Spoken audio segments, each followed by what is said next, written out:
je dois résumer Tafsir en quelques mots, parce que j'ai eu le privilège de le pratiquer davantage il y a ces 3 dernières années, je le connais un peu plus que par le passé, y compris de façon assez particulière, comme Takei Ousmane Touré, effectivement. Je peux dire, c'est des mots que j'ai choisis, c'est pas une invention, et on va vous faire plaisir. Tafsir, c'est la générosité, la disponibilité, l'humilité, la courtoisie, l'élégance, l'éloquence, la fidélité. Autre élément d'importance, la question du changement climatique et du droit de l'environnement. Cette question est très importante. Les conséquences du changement climatique, comme le dit le rapport du secrétaire général des Nations Unies de 2010, a des conséquences incalculables sur le monde. 1. L'augmentation du niveau de la mer. De l'année 2000 à 2009, la mer a augmenté plus rapidement que les 5000 années passées, années précédentes. Vous vous rendez compte? 5000 années précédentes. En 10 ans, la mer dans le monde a augmenté plus rapidement que les 5000 années précédentes. Autrement dit, avec la fonte des glaciers, la mer augmente de façon telle que l'habitat marin est détruit. Ça, c'est un véritable problème. Et comme vous le savez, on dit que si vous supprimez la calotte glaciaire de la mer de Weddell, 72 heures après, Paris et Londres vont être 6 mètres sous l'eau. Vous vous rendez compte? C'est absolument incroyable. Si vous prenez nos espèces migratrices qui quittent à la mi-septembre nos côtes pour aller chercher le courant de Humboldt, le vent froid au large du Mexique, à leur retour, ces poissons ne vont plus chez nous, mais vont en Norvège. Pourquoi? Parce qu'il n'y a plus d'habitat marin, par le fait de l'augmentation.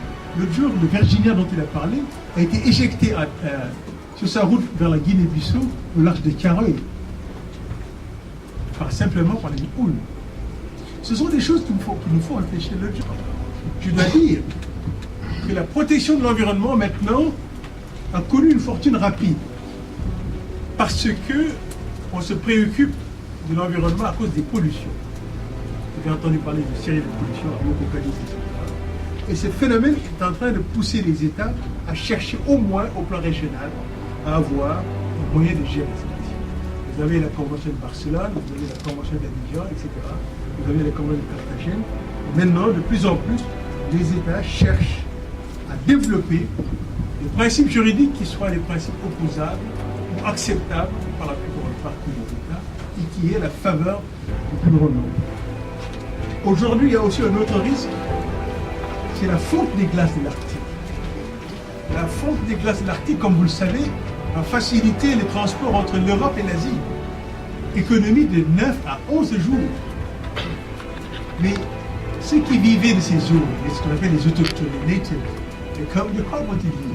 C'est peut-être des pirates en plus. Il y a là, effectivement, ça doit faire réfléchir.